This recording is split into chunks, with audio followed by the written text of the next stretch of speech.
With every stroke of the drum, Tanae Little finds resounding strength. Flashbacks to her past painful life fade ever faster, and the soothing beat of the instrument reminds her she's safe. And while you're drumming, your spirit, like you feel safe, you feel connected. Tanae is now visiting that safe place, Little Sisters in Winnipeg, a transition home for sex trafficking victims that sheltered her when she first came off the streets.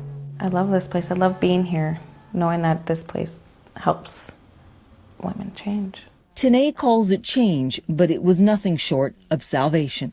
How old were you when you were 11. You were 11. Yeah. Already introduced to drugs. Yeah. What kind of drugs? Crack cocaine. At 11. At 11. Tanae takes me to the streets where it began. I always get anxiety coming back. An older girl, someone who pretended to be her friend, was actually preying on Tanae, luring her with drugs and trafficking her for sex. I remember one time that she put me in a room, and then two guys, one not together, but one would come in, and then I would have sex with him, and then the other guy would come in, and then I'd get high after that. What would happen if you refused to have sex with anybody? If you're not beat up, then you would get raped by a few of them at once. As an Indigenous girl in Canada, the nightmare Tanae lived on these streets is hardly rare. Canada's Indigenous population is very small, just 4%. Yet more than 50% of all sex trafficking victims there are Indigenous, a huge overrepresentation.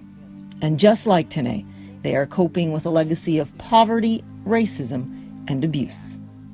There is a debt bondage that between $1,000 and $2,000 a day that these girls must hand in to their trafficker or else. Diane Red Sky can't help but feel anger. She runs Mama Way, a center that advocates for Indigenous women and children, specifically sex trafficking victims.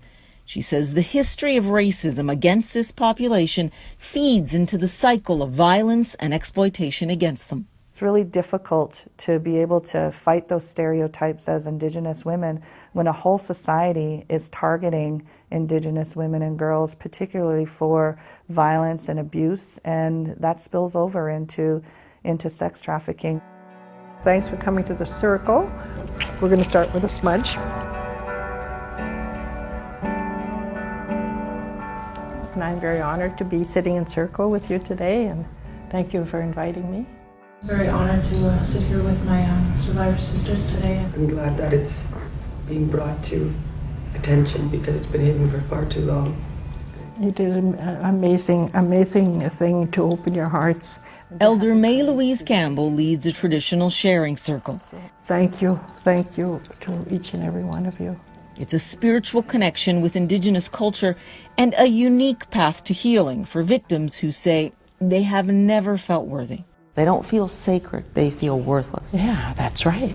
The only way that they're going to feel whole again is to reconnect to their traditional ways, through the ceremonies, through coming back to listening to the elders, coming back to believe they are not all that has happened to them.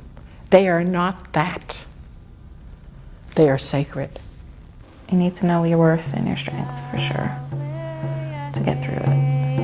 Tanae says that connecting with her native culture has empowered her to heal and also to understand how and why, as an Indigenous child in Canada, she was both vulnerable and exposed. Paula Newton, CNN, Winnipeg.